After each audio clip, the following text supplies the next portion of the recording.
किंवा एकत्रीकरणाच्या बाबतीत भाजपचा आक्षेप, या सगळ्याला काय उत्तर आहे? नरेटिव्ह वारंवार पसरवलं जातं.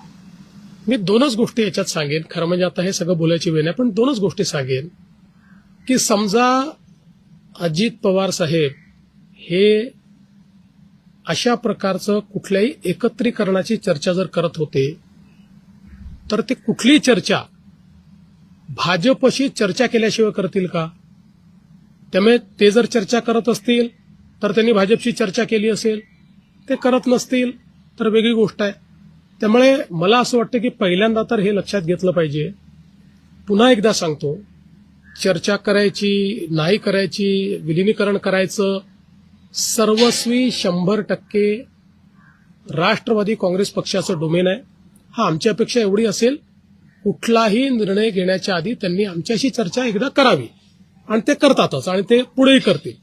त्यामुळे याही संदर्भात दुसरं, समजा अजित पवार साहेब अशा प्रकारच्या चर्चा करत होते तर ती चर्चा ते एनडीएतनं बाहेर पडण्याकरता करत होते का? ते का सरकारमधनं बाहेर पडणार होते का? त्यांनी तर स्पष्टपणे सरकारमध्ये ते स्टेबल होते. त्यामुळे रोज काहीतरी कन्फ्युजन तयार करायचं आणि मग आपली इकोसिस्टीम वापरून ते कन्फ्युजन इको करायचं, ही पद्धती अयोग्य आहे, ही योग्य नाही आहे.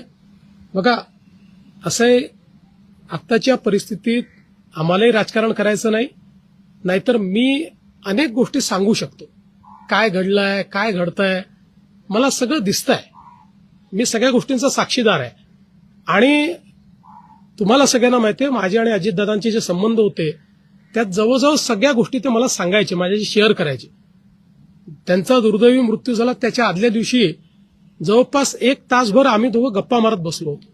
त्यामुळे मला असं वाटतं की या बाबतीत शेवटी खालच्या स्तराचं राजकारण करणं योग्य नाही.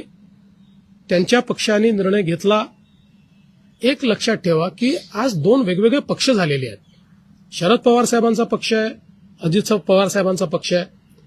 आता अजित पवार साहेबांच्या पक्षाने हा निर्णय घेतला की आमचं नेतृत्व हे सुनेत्राताईंनी करावं, आणि त्यांनी हा निर्णय घेतला की सुनेत्राताईंनी नेतृत्व करण्याकरता शपथविधी करावा. त्यांनी सुनेत्राताईंना सांगितलं, सुनेत्राताईंनी त्या ठिकाणी तो शपथविधी केला. त्यामुळे हा निर्णय सर्वस्वी राष्ट्रवादी काँग्रेस पक्षाचा आहे. आमची पहिल्या दिवशीपासून एक भूमिका आहे की आमचे साथीदार कोण आहेत, तर राष्ट्रवादी काँग्रेस पक्ष, अजित पवार यांच्या नेतृत्वातला राष्ट्रवादी काँग्रेस पक्ष. त्यामुळे आमच्या साथीदारांनी जो निर्णय घेतला त्या निर्णयाच्या पाठीशी उभं राहणं ही आमची जबाबदारी आहे. ती जबाबदारी आम्ही कालही केली, आजही करू.